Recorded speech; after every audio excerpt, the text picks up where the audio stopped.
5, 6, 7, 8. Perkenalkan, nama saya Kartika Justia Dwiningrum. Saya di sini akan menjelaskan mengenai analisis klaim Indonesia atas perairan Ambalat dalam perspektif hukum laut. Ambalat adalah blok dasar laut atau landas kontinen yang berlokasi di sebelah timur Pulau Borneo atau Pulau Kalimantan.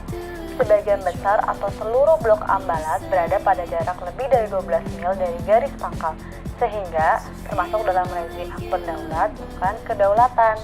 Pada kawasan ini telah terjadi proses eksplorasi dan eksploitasi sejak tahun 1960-an, namun belum ada batas maritim definitif antara Malaysia dan Indonesia. Konflik Ambalat bermula sejak tahun 1969. Indonesia dan Malaysia menandatangani perjanjian tapal batas landas kontinen pada tanggal 27 Oktober 1969. Indonesia meratifikasi perjanjian tersebut pada tanggal 7 November 1969 dan Malaysia memasukkan Ambalat ke dalam wilayahnya pada tahun 1979 secara sepihak. Dasar hukum Malaysia dalam mengklaim kepemilikan blok Ambalat yaitu peta yang dibuat pada tahun 1979 oleh Malaysia dan meletakkan batas luar maritim secara eksesif di daerah Laut Sulawesi. Karena Malaysia menggunakan Pulau Sipa dan Likitan untuk menarik garis pangkal keluar negaranya. Malaysia sebenarnya paham secara hukum internasional bahwa perairan Ambalat adalah milik Indonesia.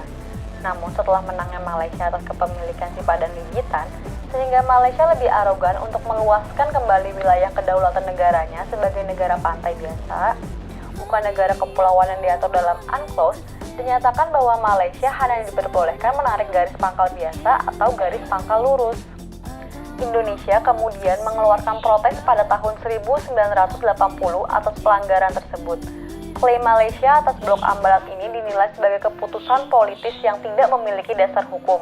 Konvensi PBB tentang hukum laut atau UNCLOS tahun 1982 menentukan Laut Ambalat berada dalam ketiga zona maritim Indonesia di lepas pantai Kalimantan Timur, Laut Teritorial 12 mil, zona lanjutan 24 mil, dan zona ekonomi eksklusif sepanjang 200 mil dengan Pulau Sebatik sebagai garis dasar. Penyelesaian klaim Malaysia dalam sengketa blok Ambalat antara Indonesia dan Malaysia menurut hukum laut internasional yaitu dengan memberikan kebebasan bagi kedua negara untuk memilih prosedur yang diinginkan sepanjang itu disepakati bersama.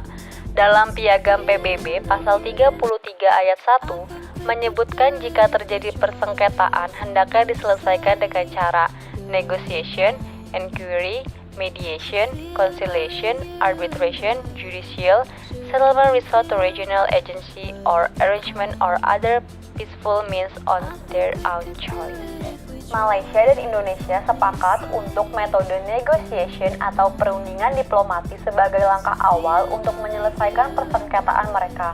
Langkah-langkah hukum yang dilakukan Indonesia dalam menghadapi klaim Malaysia atas perbatasan wilayah Ambalat terdiri dari strategi diplomasi luar negeri dan pengaturan perundang-undangan. Kementerian Luar Negeri menekankan pada soft diplomacy, yaitu cara penyelesaian masalah secara halus, tetapi tetap mempertahankan misi dengan kuat tanpa merendahkan harga diri bangsa Indonesia.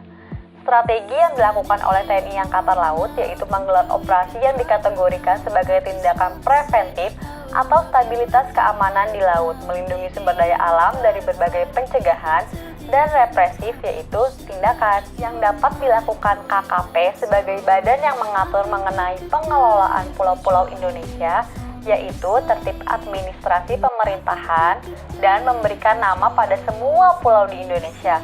Sedangkan pada perundang-undangan nasional dianggap masih perlu pengkajian lebih dalam dan perlunya perbaikan. Sekian penjelasan saya terhadap analisis klaim Indonesia atas perairan Ambalat dalam perspektif hukum laut. Terima kasih. Wassalamualaikum warahmatullahi wabarakatuh.